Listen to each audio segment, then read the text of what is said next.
20 ans de présence dans la distribution pharmaceutique. 20 ans au service de la population de la Côte d'Ivoire. 20 ans pour dire aux actionnaires, voilà, nous marquons cet arrêt pour vous dire ce que votre société a fait.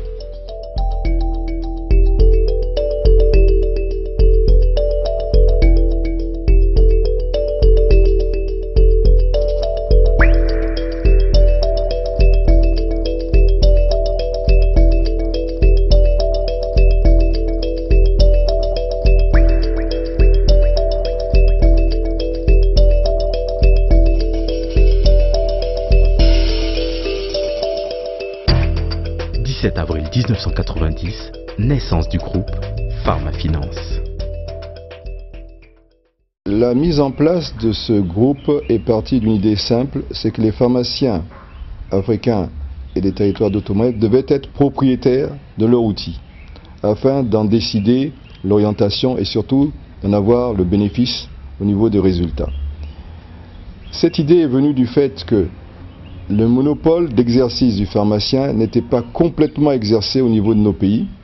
Ce sont des structures commerciales qui acheminaient les médicaments jusqu'à nos pharmacies et donc cette partie de la distribution nous échappait. Nous avons donc décidé à partir d'un moment de reprendre en main cet outil et nous avons commencé par l'acquérir au niveau du capital. Ensuite nous avons formé les gens pour pouvoir reprendre la direction. Et enfin, nous avons mis en œuvre cette volonté qui aujourd'hui se traduit par la présence de plusieurs milliers de clients, plus d'un millier d'employés qui sont au service de cette action. En plus des 161 membres fondateurs, il y a eu des personnes clés qui ont participé à la création de Pharma Finance. Les personnes clés qui ont participé à la création de Pharma Finance sont en premier lieu Feu Olo Gabriel et Feu Clément Tanon Mangwa, ces deux aînés qui nous ont permis d'entrer dans le capital de la Borex Côte d'Ivoire. Puis, je citerai le conseil d'administration tout entier, avec comme catalyseur M. Daniel Dambourné, mais Gérard Mangwa en a été l'élément moteur. Et surtout, celui qui nous a aidés à bâtir toute la stratégie du groupe, d'abord de Pharma Finance et du groupe, Monsieur Sila Omar. L'avènement de Pharma Finance repose sur des principes fondateurs. Les principes fondateurs qui ont permis de nous retrouver non seulement en Côte d'Ivoire mais dans les autres pays africains, c'était que dans chaque pays, les pharmaciens sont propriétaires de leurs grossistes. Ensuite, ces pharmaciens participent dans le capital du bureau d'achat qui est situé à Rouen pour des raisons de commodité. Et pour terminer, toutes les structures qui permettent le fonctionnement, à savoir le bureau d'achat et les outils de contrôle, appartiennent à ces pharmaciens. Ce qui est important, c'est que nous avons fait en sorte qu'il y ait un contrôle. C'est 2 fois par an. L'ensemble des sociétés du groupe sont contrôlées, ce qui assure la pérennité de la société. Le business model de Pharma Finance, c'est le binôme actionnaire-client. C'est-à-dire que chez nous, notre actionnaire est client de notre société grossiste. J'ai coutume de dire donc aux actionnaires que c'est eux-mêmes qui font leurs résultats au niveau de la société grossiste, parce que plus ils achètent avec la société grossiste, plus ils améliorent la qualité de leur règlement avec la société grossiste. On a envie de dire, plus ils sont fidèles à la société grossiste et plus elle gagne de l'argent, plus elle reverse à la maison mère Pharma Finance qui elle en retour le reverse aux actionnaires sous forme de dividendes. Donc on a un modèle qui est spécifique qui fait que l'actionnaire est en même temps son client. Donc il gagne sur toutes les étapes du rapport qu'il a avec le grossiste. Pharma Finance s'appuie sur 2 piliers qui sont Laborex et Ubipharm. Quelle est la place de Laborex dans le groupe? Grâce à l'activité de Laborex, le médicament est toujours disponible en Côte d'Ivoire. On n'a jamais connu de pénurie de médicaments dans ce pays. à travers toutes les crises qu'on a dû traverser, y compris la dévaluation ou les crises politiques qu'on a connues, le médicament est toujours resté disponible. Nous avons apporté des médicaments aux pharmacies les plus reculées. Pour peu que celle-ci ait été ouverte, ait été en activité, nous avons trouvé des mécanismes pour que ces pharmacies continuent d'avoir des médicaments, donc qu'elles continuent de les adresser aux populations. Depuis quelques années, nous avons lancé une gamme de produits génériques qu'on appelle la gamme Ubigène, qui se décline en une multitude de noms de spécialités. Ubigène, le paracétamol Ubi, le diclofenac Ubi, et ainsi de suite. Donc, nous sommes à la recherche aujourd'hui, après avoir assuré la disponibilité du médicament, de faire en sorte que toutes les bourses aient accès aux médicaments. Laborex reste quand même le maillon fort de l'organisation de la société Pharmafinance. Ça reste la société dans laquelle Pharmafinance est majoritaire au capital. Ça reste aussi le fleuron de la société, puisque c'est l'outil qui non seulement apporte les revenus principaux à la société Pharmafinance, mais c'est également l'outil pour lequel les actionnaires premiers ont combattu. Cette société reste quand même, je dirais, un repère, comme un exemple pour toutes les sociétés dans lesquelles Pharmafinance ira demain, je dirais, investir. La structure Laborex Côte d'Ivoire continue depuis plusieurs années d'être notre société leader dans le groupe, en termes de chiffre d'affaires, en termes de résultats. Elle est la société leader de grossiste du groupe. Rien que pour l'exercice 2009, la société Laborex Côte d'Ivoire a fait 60 milliards de chiffre, un peu plus de 60 milliards de chiffre d'affaires et un résultat net de 2 milliards 100. Les performances de Laborex Côte d'Ivoire sont adossées sur un dynamisme commercial. Laborex Côte d'Ivoire a une politique commerciale à l'endroit des jeunes pharmaciens très dynamique. Et cette politique, elle part depuis l'installation du pharmacien jusqu'à la vie au quotidien donc de l'officine. Cette aide, elle est multiforme. Nous aidons à travers un partenariat avec les banques. Nous accompagnons dans une assistance à la gestion officinale. Nous apportons un stock de départ. Nous avons l'extranet, qui est un outil informatique qui passe donc pour être aujourd'hui, je dirais, l'innovation majeure dans notre secteur. Le pharmacien a la possibilité, grâce à cet outil, d'accéder à un ensemble d'informations sur le stock de Laborex Côte d'Ivoire, sur les produits, leur désignation, leur disponibilité, et la possibilité d'avoir des informations sur ses achats. Quel est le numéro de ma facture, quel est le montant, quelles sont les échéances. Il ne faut pas oublier que lorsque le pharmacien fonctionne, il réalise, c'est vrai, un chiffre d'affaires auprès de Laborex Côte d'Ivoire. Et donc, un ensemble d'avantages commerciaux lui sont donc octroyés en fonction du volume d'achat et en fonction également des conditions de paiement de ces factures. En 2010, Ubifarm est présent dans les DOM-TOM et dans 10 pays africains. Comment s'est passée l'installation de Ubifarm dans les pays et pourquoi ce projet est une réussite?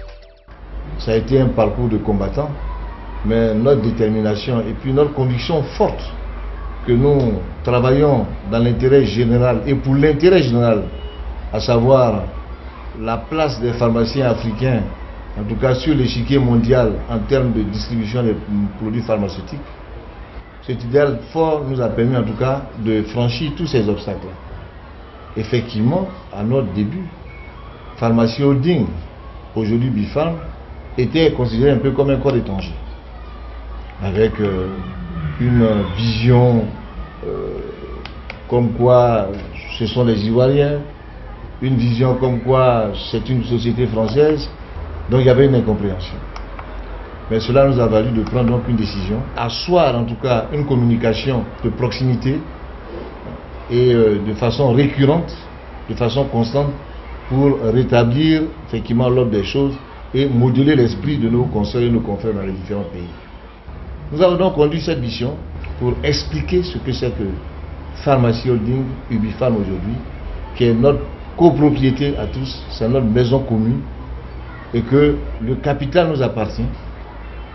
C'est nous qui dirigeons la société, c'est nous qui prenons les décisions, et que donc nous appartenons tous à cette même maison, elle nous appartient à tous.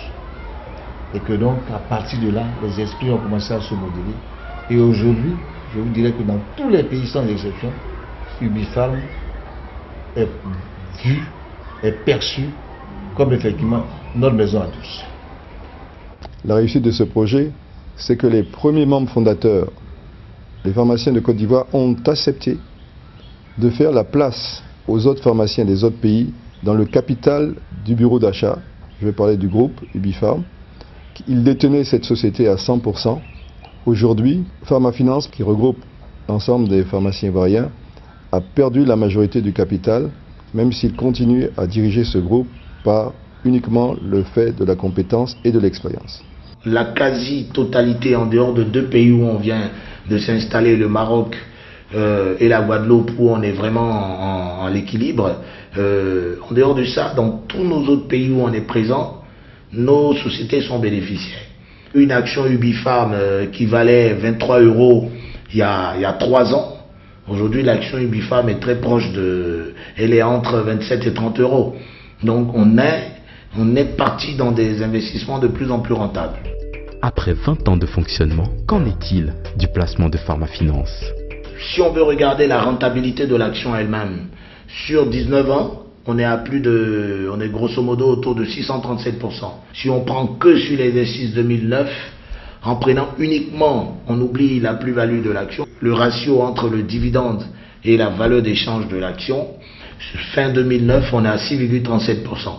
Donc celui qui serait rentré dans Pharmafinance au 1er janvier 2009, au 31 décembre 2009, son placement lui aurait rapporté 6,37%. Pharmafinance a versé à ses actionnaires sur 19 ans précisément, puisque c'est 1990-2009, Pharmafinance a versé à ses actionnaires un peu plus de 10 milliards. Donc une moyenne de distribution par année de 526 millions, donc un peu plus d'un demi-milliard. Quand tu vois une société comme Pharmafinance, où l'action prend de la valeur tous les ans, aucun confrère ne peut rester à la traîne. Et même pour ces jeunes confrères, nous avons décidé au niveau du conseil d'administration de diviser l'action par 2. L'action à 35 000. Donc quand on veut, je pense qu'on peut. Moi, dans le temps au début, je prenais 2-3 actions par mois. 2-3 actions. Quand j'ai racheté la pharmacie et que j'ai commencé à finir de payer mes dettes, que j'avais un peu plus de possibilités, j'en prenais un peu plus. Mais au début, 2-3 actions, 5-6 actions par mois. Et puis au fur et à mesure, ça fait 8 ans déjà que je prends des actions. Rien que pour l'exercice 2009, on a 36 jeunes pharmaciens qui sont rentrés dans le capital. Ça veut dire qu'à chaque fois qu'un jeune en fait la demande, on lui ouvre les portes de l'actionnariat de Pharmafinance. C'est ouvert et c'est selon la capacité de chacun. Il y a 2 ans, on a créé ce qu'on appelle le conseil consultatif, qui est une structure qui est à côté du conseil d'administration et qui regroupe un certain nombre d'actionnaires de génération intermédiaire. Hier, j'assistais, en tant qu'invité, j'assistais au conseil d'administration. Aujourd'hui, je suis au conseil consultatif et demain, je serai peut-être administrateur. À l'occasion du 20e anniversaire de Pharmafinance, certains actionnaires dressent le bilan. Aujourd'hui, le bilan qu'on peut faire, moi j'en suis fier, c'est pas parce que je suis membre du conseil. Je suis fier. Fier de l'idée de mes aînés.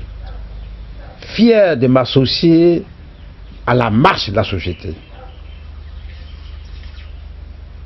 Fier de dire aux jeunes confrères que vous n'avez pas tort d'adhérer à Pharmafinance. Je pense qu'il y a moins de risques qu'au départ. Parce qu'au départ, bon, on allait dans l'inconnu. C'est la confiance qu'on avait en M. Mangwa qui a fait que nous tous, on s'est lancés dans cette expérience. Mais aujourd'hui, je pense qu'avec tous les résultats que nous avons eus et tout ça, bon, les jeunes gens ils peuvent mieux apprécier le gain qu'ils pourraient avoir. La rigueur de la gestion de Pharmafinance a permis effectivement à la pharmacie d'asseoir elle-même sa notoriété. Pour la petite histoire, sachez que je suis administrateur Pharmafinance moi-même et donc je me dois d'apporter tout le sérieux qu'il faut pour collé aux valeurs et aux normes de la gestion de PharmaFinance. C'est un exemple de réussite des pharmaciens africains. Quand on est en Côte d'Ivoire ici, peut-être on ne sent pas trop, mais quand on va visiter le siège du groupe à Rouen, je vous dis, il y a un sentiment de fierté qui nous habite. Et c'est très gratifiant de savoir que, en tant que jeune, en tant qu'Ivoirien, on appartient à un groupe aussi puissant. Dans une entreprise, on ne peut pas se permettre d'arrêter son action. L'individu qui dirige peut dire, moi, je ne continue plus, mais c'est à la suite, à ceux qui viennent après, ils ont un devoir de poursuivre leur action. Parce que dans l'économie, tout ce qui n'avance pas recule. Donc je suppose que ceux qui viendront avec nous d'abord et qui vont continuer après nous vont poursuivre leurs actions et que leurs choix de développement soient des choix qui obéissent à nos valeurs